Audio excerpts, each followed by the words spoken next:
Yo, what is good, everybody? I hope you all had a fantastic weekend. I just got back home from college, got myself settled in, and here we are with the video. I'm not sure if I'm going to be making a video next weekend, as that's kind of when my summer starts. I'm going to be a camp counselor, and I'm going to make a community post about that to kind of make that a little more clear. I'm probably not going to have any videos up this summer. We'll just kind of have to see how it goes. I'll be in the Discord, obviously, so make sure to hop in there if I'm not on YouTube. So with that being said, we're just going to get into it. Make sure to share the video some love. Give it a like and subscribe, and let's get into it. So to start off, we got oil here. Not too much to say. Oil, it's just been a waiting game. To be a good trader, you have to know when to not to trade. It's not just knowing when to trade, being consistent. A big part of it is knowing when not to trade. And oil has been a perfect kind of like case of that, where you don't need to take a trade. You'll see with natural gas, we shorted it on Friday, and it had a massive drop over the weekend. You'll see how I knew that was gonna happen. It was a guaranteed drop, and you'll see how I knew that. But still, for oil, it's still a waiting game. I think we're probably going to get some sort of bounce up, and then maybe one more low. Is that kind of what I'm seeing from like the macro structure with my Elliott wave analysis, but for now it's just a waiting game. I'm not going to say anything other than that. Although for the short term, this was something I kind of saw today. We could see a break back underneath this, something like that, and just kind of another glance. There's this descending trend line here, so maybe comes down, hits it again, but it's a waiting game right now, just waiting. Natural gas. So in the Discord, we saw this coming. I'm going to pull that up quick. So here's our 5 waves on natural gas. That's what we saw right here, 1, 2, 3, 4, 5. And after 5 waves, you always get a reversal. That's just how the market works. That's just how it works. I don't know why, but it's just how it works. So we took a short. I started my short, I think it was like right after this high. Yeah, I'm pretty serious. I started here, and I added a little bit. I also got some cold shares around 60, and it's been working out well. We're reversing.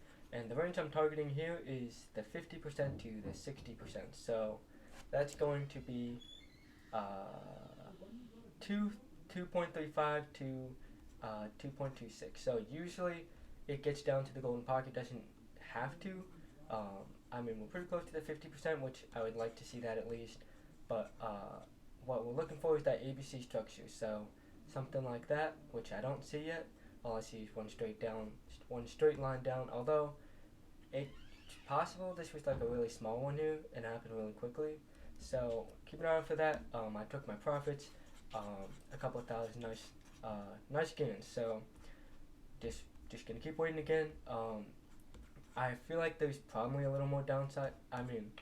There was actually a lot of momentum down on this move. I didn't actually see this. That's interesting. So yeah, I took my money. We'll just see what it does next. So DXY, very interesting. Held that low we've been talking about. Again, it was, to keep it simple, it was we're looking for this low to hold, but if it doesn't, we're coming down to here. And if it does hold, there's actually some considerable upside here. Just kind of looking at the liquidity gap. So like right here, what I mean by that is like there's just this candle with no like structure, and by structure I mean like you can see like you kind of like zigzagging down. You're testing like previous supports that were resistances, and here it's just like straight down or straight up, and you usually come back and fill these pockets to test liquidity. So you have some decent upside. That's what I was mentioning last week. So we'll keep an eye on that. Definitely very interesting. Not too much else to say. We're just gonna have to see if it can. It's probably gonna pull back soon, just kind of from a glance. We'll just have to see how it does, and keep it simple. Either these lows hold and we see that upside, and if we don't, we're coming back down to test buyers, see what the buyers want to do, and that's that next area of incentive they're going to be waiting at. Apple, this is absolutely killing me. All I want is for 177 to get hit. That's all I want. It's just been doing this sideways. It's killing me. It's not doing anything. But that's the 100% extension, and that would make this wave equal in length to the A wave here. So that's all I want to see. But now I think I talked about this in last week's video or the week prior to that, like the longer it starts to like delay the move, like it starts to become a longer wave than the previous one. So it has to do this soon, or else this might be something else, which I don't necessarily think it is, but I would prefer to see that get hit pretty soon. I'm not sure if it did it in pre-market potentially. I don't think it did. I haven't really been watching the market, as I've been like flying around getting a lot of stuff done, so I haven't been watching like across the market a whole too much. But we're almost there. I really want to see 177 get hit, and then we can start probably monitoring to the downside. So we'll see Apple, everything across the board is just absolutely murdering short positions. It has a nice divergence on the daily, triple divergence. So that's what I saw on natural gas, or actually I saw that on coal, and that's why I was expecting a drop or a run on natural gas soon, and that's what we've been getting. We got a nice little run here, and then we're waiting for that run to end to short it. So let me go into the daily, and yeah, you got that. That's a serious triple divergence there. Really clean. Really respected that resistance, and we're looking for that move down.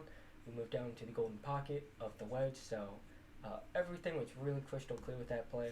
That was a really high confidence play I had. So anyways, moving on. Apple will just it should pull back soon. I would like to see 177 get hits at least though. But again, if you start moving to all-time highs, that's uncharted territory. So it's in this really narrow range that I would expect a pullback. But if it gets above, then I'm not really sure what happens. But even then, it should pull back just because we've just been doing nothing but up, and nothing can go up forever. Nothing can go down forever. That's just not how it works. So Tesla, very interesting move here. We got so just kind of from a macro standpoint, once we move down to 101, we were looking for it to bottom at 101, or I believe it was 101 or like. I think it was this gap here, 90, some in this range, because below that it would have been even farther down to below 70, and we dropped so much I didn't think that was possible, and I said we're going to get a huge move back to probably at least 180 or 190 with that volume node here. And that's what we got, and then we finally found it 5 waves up. We saw those divergences starting to form, and that's when we started looking for the pullback. So we got a 3 waves down.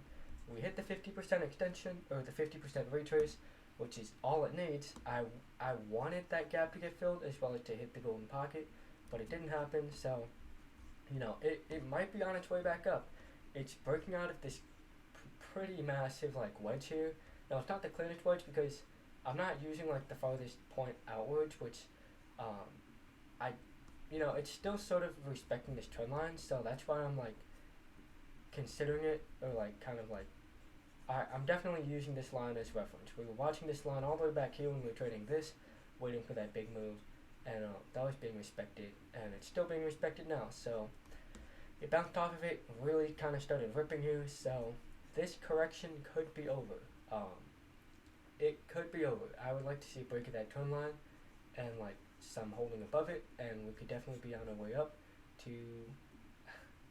260. That's kind of where the next big gap is. So we'll see.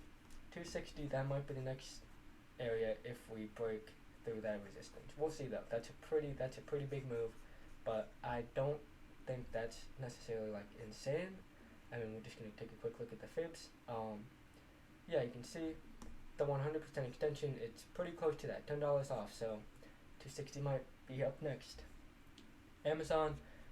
I've been looking for that 140 level ever since I think it was after this pullback here that I started looking for more upside, and Amazon's really been kind of like holding itself up here. Now the big level we need to break is going to be 124, and if that happens, there is literally no resistance in this region. So if we get above 123, 124, if we get above that, it shouldn't have a problem going any higher and getting up into that region, which is the golden pocket of this wedge here. There's a gap there, 2 gaps, and there's a lot of incentive to get up here. So keep an eye out for that. You're hitting this resistance, so it might need some sort of pullback in the short term, and this could also be like kind of like a channel or something. So it could actually go a little deeper if it decides to break to the downside underneath this. But for the time being, it's really respecting the channel. So that's the channel, just kind of the big thing to watch. If it breaks below that, you could definitely see a little more downside. There's you kind of, I'm trying to draw this line. From here to here, it could come down and like support around there, but we'll see. Just keep it on that channel. Not too much else to say other than that. Now, Meta. So this is the first time I'm talking about this one, but this is one I'm really looking for a massive move to the downside, because this is an extraordinary move to the upside, and when you have big moves like this, it's almost a 200% run. That's crazy. And when you have big moves like this with really clear structure, now I'm not really sure how to count the waves yet. I don't necessarily think it's finished. It might be, considering you're this is a big resistance. I didn't think we'd come back to fill this gap for a while, but here we are. It's done nothing but go up. So when you have like these massive 5-wave moves like this one, this is the last time we traded natural gas. We were waiting for it to bottom, then get 5 waves up. We shorted at the tippy top, and then we made so much money. This was a 10% gap down. So we also had cold shares, which was this was 12%. So cold almost went up like 12 or 24%, something like that.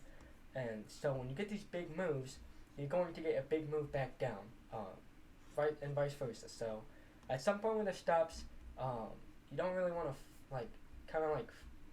fight this prematurely before you know it's topping. So you kind of got to wait for that structure and that reversal structure, because right now there's no indication of it stopping yet.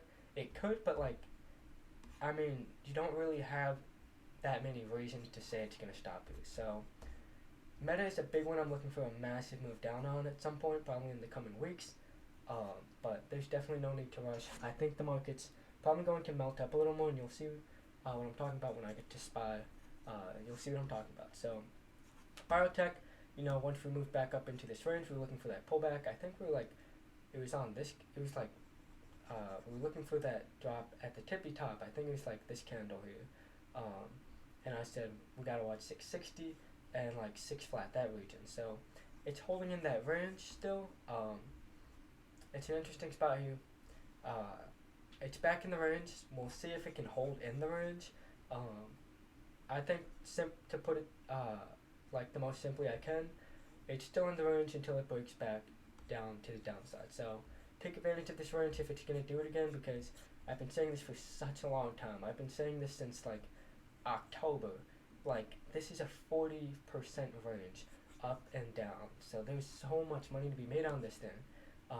And if you take positions really close to the bottom here, your risk is so minimal. It's crazy. You're risking literal cents if you get an entry down right here, and then you have your stop loss a little lower. So take advantage of this range and just keep that stop tight. If it breaks underneath this range, just it's up to you. You got to make your own rules and be disciplined, but take advantage of this range if the case is that it's gonna go back in it and stay in it. And then just the Biotech ETF in general, it popped back up into this, which I wasn't expecting. I was expecting it to hit it and then pull back pretty hard, but that was not the case. He went through it and then kind of dipped back underneath and came back up. So definitely a spot to watch to see if it can hold it. This is a tough move to hold. I don't know if it can do that, but we'll see. Semiconductors, I did not think it was going to happen, and I still don't really think it's going to happen, considering how much semiconductors are already up, but we might be on that 5th wave up to 500, and that will be a free short, because that is the most obvious and clear 5 waves I've seen in a long time, especially on such a macro scale here. If it gets up to 500, you're looking at a retrace of 20-30%, over $100 on the Semiconductor ETF. So if it gets to 500, keep an eye on a short position. I'm not a financial advisor, so don't take anything I say seriously. But if it gets to 500, you're gonna see some major downside, whether it's new lows or it's ultimately just a pullback before somehow going higher, which we're not going to talk about that far ahead. I don't think that should be possible considering the state the global economy is in, but yeah, if you like break through these tops here, that could be what we're seeing here. So keep an eye on this thing. Keep an eye on this thing. VIX, not too much to say. Just going sideways. I'm not gonna waste time talking about the VIX. There's really not anything to say.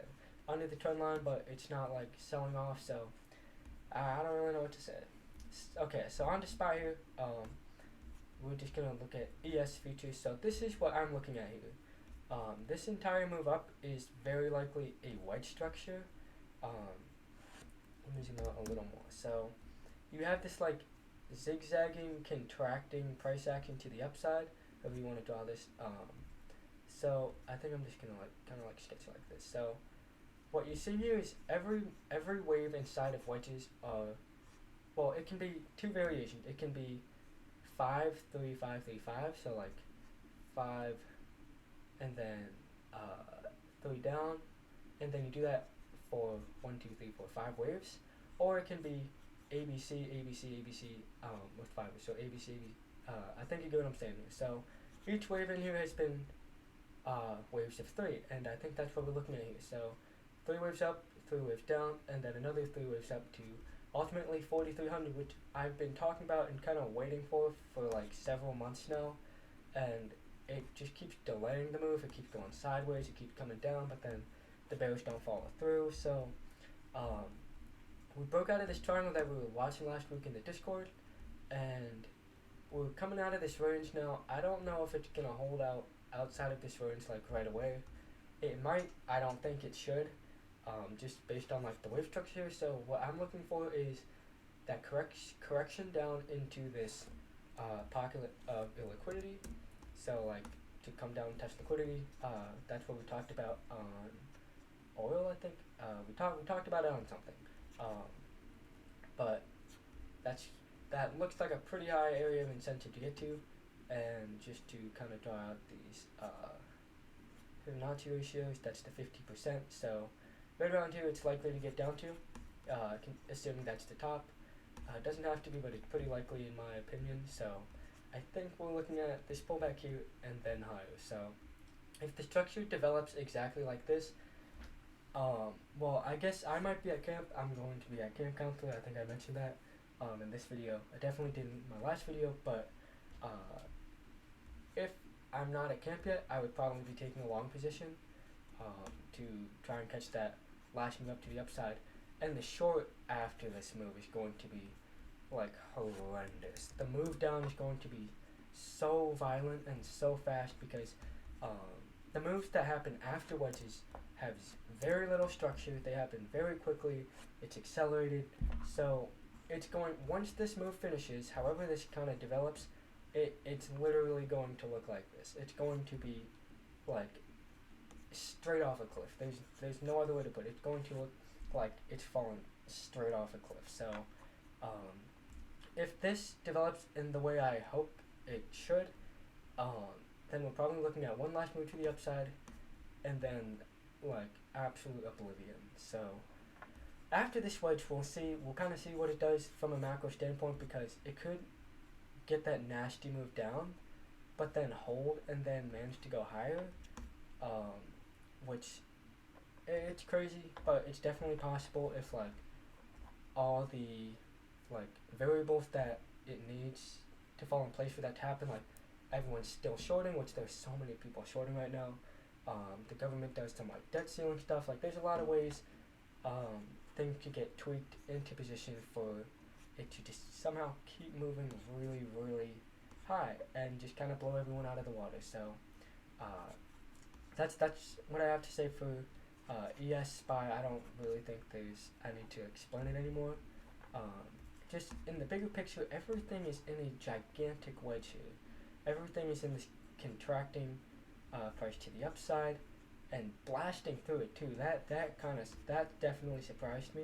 I was watching the Nasdaq, I think it was this line right here, and it just blew through it. So now it's at a 13 count on the daily, which means it's likely setting up for a big pullback soon. Just considering how big this wedge is here. So SQQQ, this thing is in a massive falling wedge, but it's under crucial trend line. So sorry about that. Someone was knocking on my door. Normally I'd splice that out, but I don't have time as I'm going out to eat. for some Korean barbecue tonight, so I just gotta get this thrown out. But I think I've said everything I really needed to say. Um, the market's definitely gonna melt up. Been talking about this for weeks. There's so many short positions in the market, and the market just can't drop when there are that many short positions in place. So I don't think it's a smart time to try and like short the market. At least for like if you're expecting some kind of massive move down, like Ron Walker, he's been calling for this crash for like almost 2 months now, and um, he's fighting his position here. I don't watch his videos anymore, but you just see all of these people not understanding why the market is doing this, and it's because there were so many people expecting a crash, and when there were this many people expecting a crash, it just doesn't happen. That's just not how it works. It has to come out of nowhere. It has to kind of hit everybody by surprise. The way you want to think about this is that the people you fighting in the market makers, they don't want you making money. So if something looks obvious, you got to question it because these people don't want you making money. The stock market is not a place where it's just easy free money. You have people with billions of dollars, these hedge funds, who make their money by making you lose your money. So they don't want you making money. So if something looks obvious, if you're expecting something, it's probably not going to happen. I mean, it depends on the scenarios, but I think that's where I'm going to leave it. If you watch this whole video through, make sure to show it some love. Give it a like and subscribe, and peace out, guys.